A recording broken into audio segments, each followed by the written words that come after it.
咱们匈奴应该效法国祚最长的大汉，况且我还是汉朝的刘氏的外甥，所以匈奴复国的目的是匡复汉室。而刘渊之所以要恢复汉家江山，主要原因其实有2个，一是为了争夺民心，给自己一个逐鹿天下的名分；二是因为刘渊确实有一部分刘家皇族的血统，确实勉强能够称得上是刘家的后代。在大汉立国之初的时候，汉高祖刘邦为了和匈奴和亲，将一位刘家的公主嫁给了匈奴的冒族单于。按照匈奴人的规矩，单于一族姓栾堤，但是单于所有的儿子当中，只有继承单于之位的那个儿子能继续姓栾堤，至于其他的儿子都是随母姓的。而刘渊他们家这一支呢，恰好正是那位汉朝公主的后代，所以就姓母姓，姓刘了。另外呢，按照汉室这边的规矩，凡是投降汉朝的匈奴高级成员都被赐姓为刘，这也是一个重要原因。同时也正是因为祖上的那段关系，导致刘渊他们家的身上确实可以称得上是大汉老刘家的血脉。随后不久，永兴元年304年，刘渊在左国城南郊即汉王位，正式建国，定国号为汉，并发表了充满黑色幽默意味的文书，比如在列举先王功业的时候，把汉武帝刘彻暴打匈奴、纵横草原的经历描绘成我世宗孝武皇帝拓土攘夷等等等等。此外，刘渊还尽可能地模仿中原政体，置百官和三公，以刘宣为丞相，崔瑀为御史大夫，刘弘为太尉等等。刘渊这一背祖离宗的政治举动看起来是荒谬，但实际上却暗藏玄机。这位汉化颇深的匈奴族首领，有着对汉人的历史以及当时晋末社会的矛盾、政治时局、人心向背等异常深刻的把握。话说回来，新生的国家建立了，此时中原地区诸位司马仍然打得火热，距离八王之乱结束还不知道有多久。刘渊无暇顾及中原格局，眼下最要紧的就是趁着朝廷虚弱，司马懿赶紧抢占地盘。自古秦川帝王乡，就算打不下来关中，那也要把黄土高原的要塞都拿下。于是刘渊的匈奴汉开展了密集的军事行动。在黄土高原任一把手、时任滨州刺史的司马腾，听说刘渊起兵，旋即派出将领进攻，保卫自己的地盘。只可惜司马腾的部队在山西文水被大败，司马腾没有办法，自己跑路的同时，还把辖区内的百姓和官僚2万人全部打包迁走。这可能只是司马腾众多战败中的一场小败，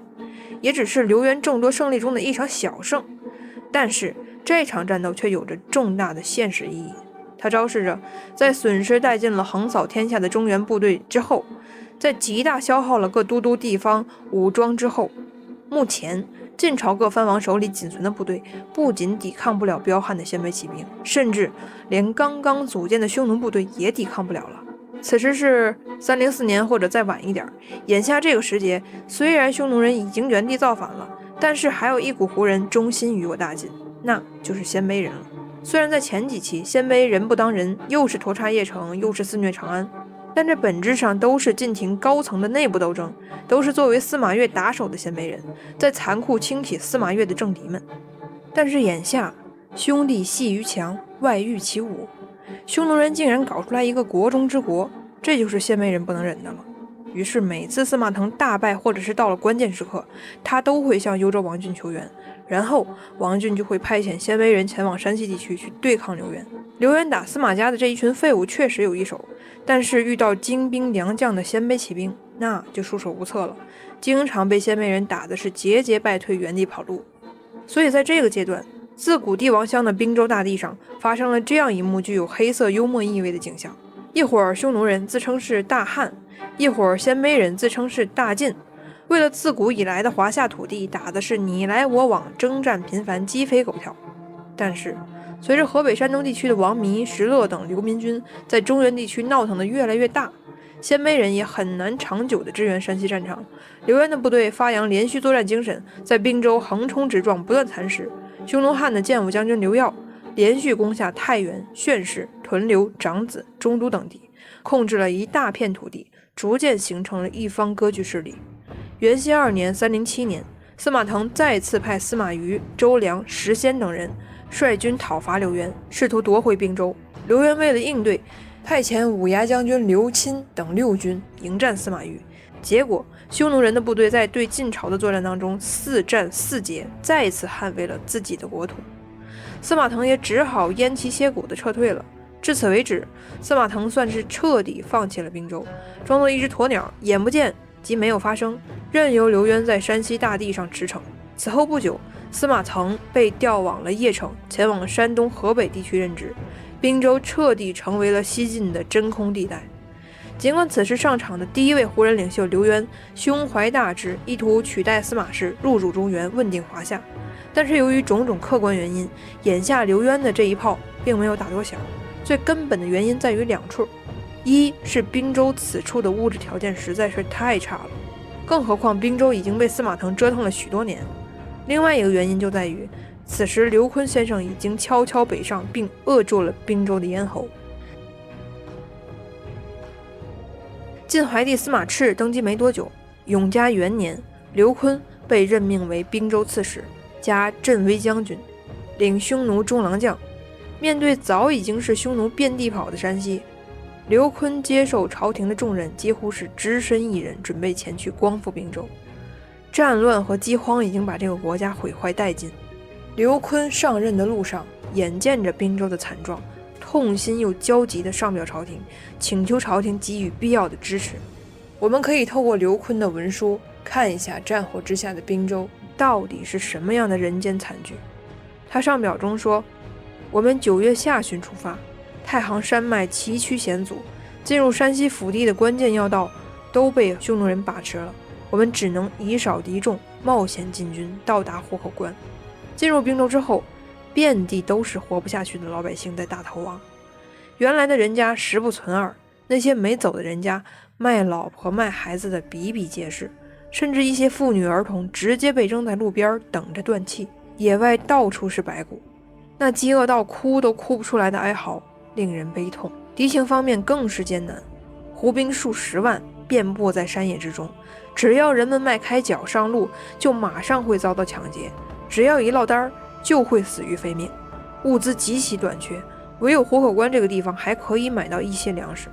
我们现在守着一座孤城，得不到粮食供给，耕牛已经被杀光了，也找不到农具从事屯垦，可谓是一筹莫展。情况之危急，我已经愁得昼夜寝食不安了。但是这个地方是如此重要，它靠近皇都洛阳，南通河内，东达司冀2州，向北防着匈奴，向西防着羌氐，实在是不敢轻易放弃，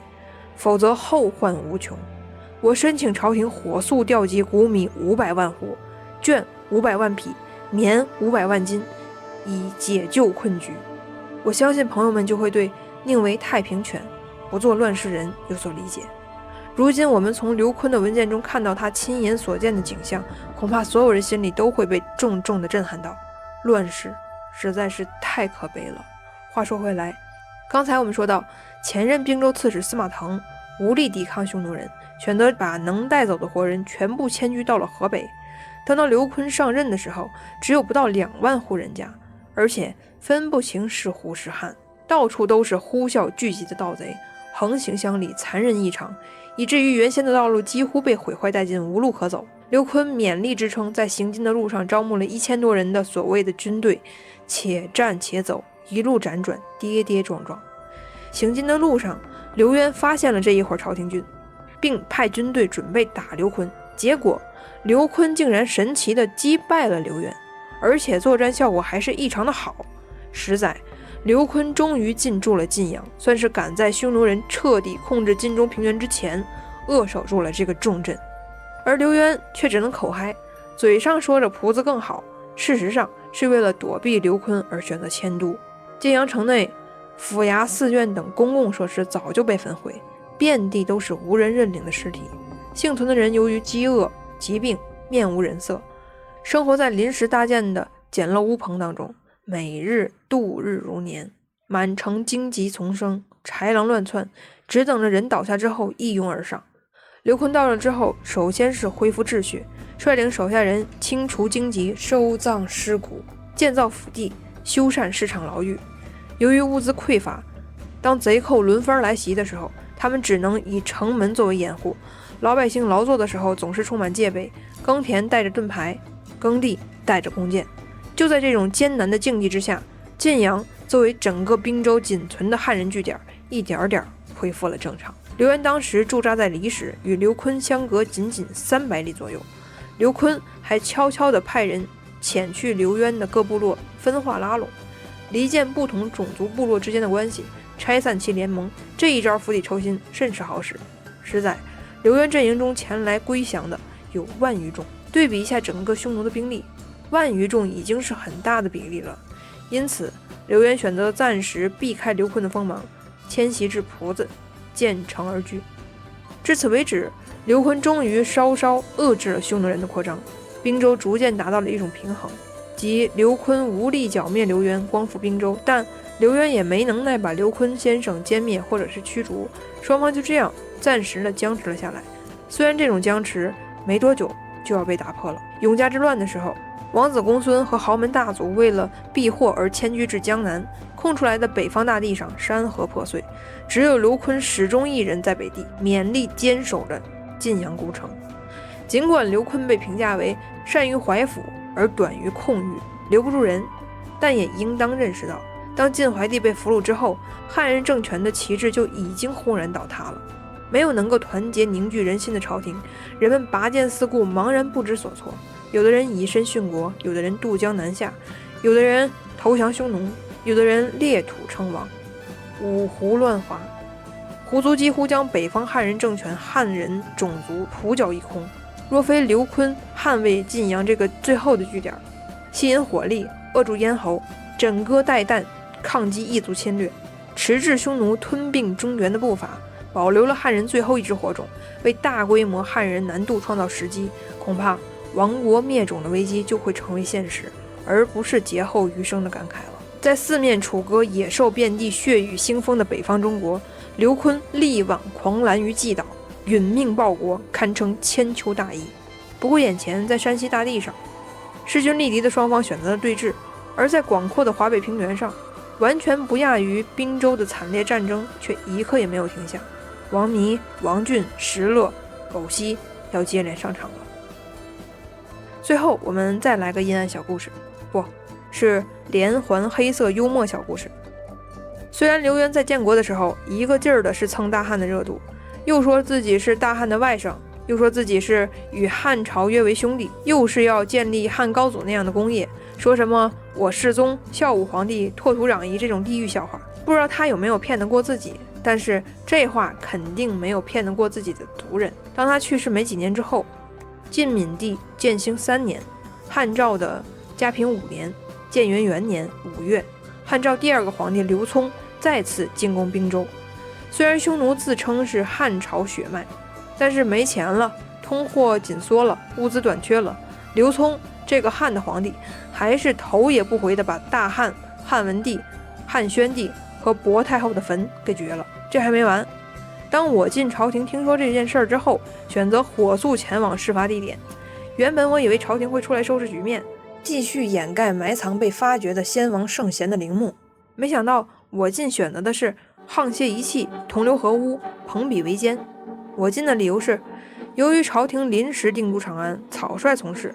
服饰费用等比较短缺，因此命令将大汉皇陵中被盗贼偷剩下的财物收拾起来，充实我晋国库。OK， 拜拜。